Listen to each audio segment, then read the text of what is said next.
কাক ও বাবুই এক সকালের। পাখির কিচিরমিচির, হালকা বাতাসের শব্দ। বাবুই পাখি এক ডালে বসে দ্রুত নিজের বাসা বুনছে। কাক পাশের ডালে এসে বসে। কাক ঘুম ঘুম গলায়। আহ, এই সকালটা বড় বিরক্তিকর। আবার শুরু করলে দেখছি, তোর সেই সুতোর খেলা। বাবুই হেসে। খেলা বলছো কাকদা? এটা তো আমার ঘর বানানোর শিল্প। এই যে বাঁশের ডগা, নারিকেলের ছোবড়া, সব দিয়ে একটা রাজমহল। কাক ঠোঁট বাঁকিয়ে। রাজমহল? হু, হাওয়ায় উড়ে গেলে তখন দেখবি কেমন রাজা পড়ে ধুলোয়। এই সব বাহার করে কি লাভ? একটা মোটা ডালে বসে থাক, ব্যাস। বাবুই হালকা হেসে। সবাই তো কাক নয় কাকদা। কেউ কেউ স্বপ্ন বুনতেও ভালোবাসে। বাতাসে বাবুইর গাছ দুলে ওঠে, কিন্তু সে থেমে যায় না। কাক গম্ভীর মুখে চারদিকে তাকায়। কাক, এই যে ঝড় উঠতে বসেছে, তখন কোথায় যাবে? তোর ঝুলন্ত দোলনা তো এক ফুটেই পড়ে যাবে। বাবুই, আমার বাসা শুধু সুতো নয় কাকদা, এটা ভালোবাসা, ধৈর্য আর পরিকল্পনার গল্প। ঝড় এলেও আমি আগেই ঠিক জানি কোথায় বাঁধতে হবে, কতটা টান দিতে হবে।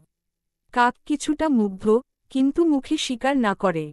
হু, ঠিক আছে, দেখি কতটুকু টিকে থাকিস। হঠাৎ হালকা বৃষ্টি নামে। কাক ভেজে যাচ্ছে, ডাল থেকে নড়েচড়ে বসছে। বাবুই নিজের বাসার মধ্যে আরাম করে বসে থাকে।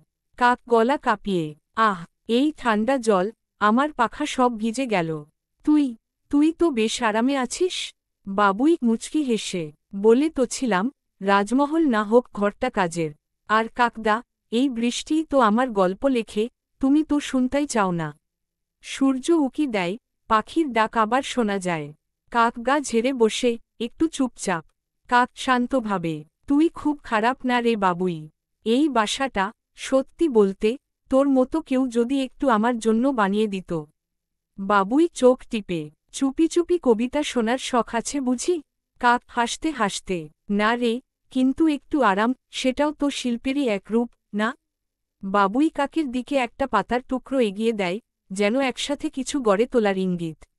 বাবুই, চল কাকদা, এবার একসাথে একটা বাসা বানাই, তোর শক্তি আর আমার ধৈর্য মিলে। ঝড় আসুক, গল্প থামবে না। কাক হেসে। চল।